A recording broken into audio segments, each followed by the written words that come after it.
Okay, so that dropped out too soon. I'm going all the way back to where I was talking.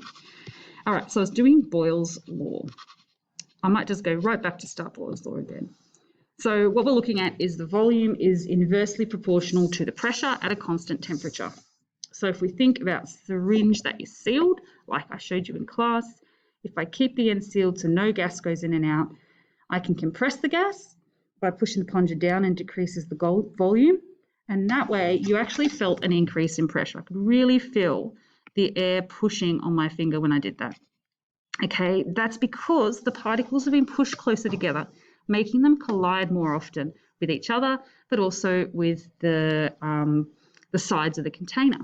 So this is actually what causes the increase in pressure, is that force over that area of the sides and each other. Okay, if I do the opposite, I pull the plunger up, I increase the volume, I then decrease the pressure as they move further apart. They're interacting less, they're interacting with the walls less. Okay, so that's the idea of pressure, and we can see that changing the volume changes that. And so keeping our temperature and the amount of mass or moles, either way, the amount of gas the same, we can see as we increase the volume, the pressure will decrease, and vice versa. Volume decreased, pressure increases. So volume increase, V goes up, P goes down, P goes down, P goes up.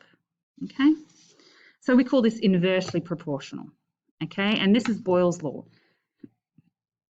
Pressure is proportional to the inverse of the volume. Okay, 1 over volume. And we actually represent this a bit more simply as P times V equals K. K is used to denote a constant, which means it's a number that is not changing. It's always going to be the same for the same amount of gas at the same temperature. Okay, it changes if you change those other two values. But if we have the same amount of gas at the same temperature, we get K. And we can actually then, if we still have that same amount of gas at the same temperature, we can, and then we change the volume, we can actually calculate our new pressure because K can't change. So the pressure and volume of my first sample, pressure times volume of our first, has to equal the same as our pressure times volume of the second. Our pressure and volume may not be the same, but the multiplied value of them will be the same, okay? So we show this with a balloon here. We have helium. It's at 100 kilopascals and has a volume of 0.5 litres. Now, if we change the pressure around the balloon to 300 kilopascals, what's the new volume? First thing I need you to always do is write down the letters. Volume 1, 0.5 litres. P1, 100 kilopascals. V2, don't know. That's what we're trying to find. P2, 30 kilopascals over here. All right, we do a bit of rearranging. I've circled here V2 because that is what we're trying to find. So V2 times P2, we divide this side by P2, we'll get V2 on its own. We have to then divide this side by P2, and we end up with V2 is V1 times P1 divided by P2. All right, so if we substitute in from there, we end up with the answer 1.7 litres.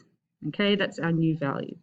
And what's going on there is that as the air pressure on the outside is normal, the pressure on the inside is basically balancing that. Okay, that's how much air is in there.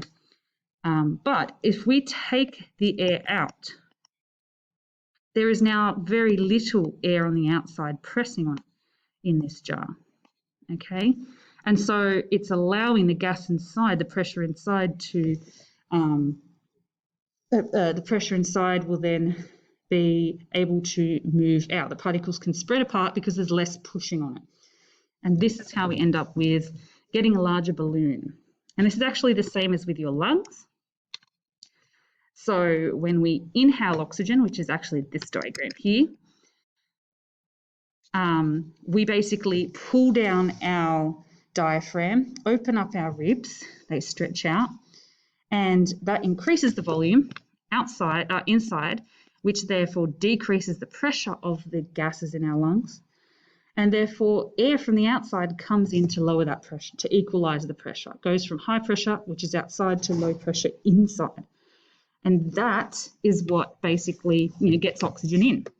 Then when we exhale over this side, the rubber sheet, so this is our diaphragm, moves back, our rib cage moves back in again, and we're decreasing the volume inside our lungs. We increase the pressure, so therefore the air will move from our lungs moves outside our body where there's lower pressure.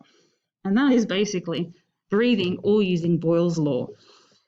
Okay, so Boyle's law, inversely proportional volume and pressure.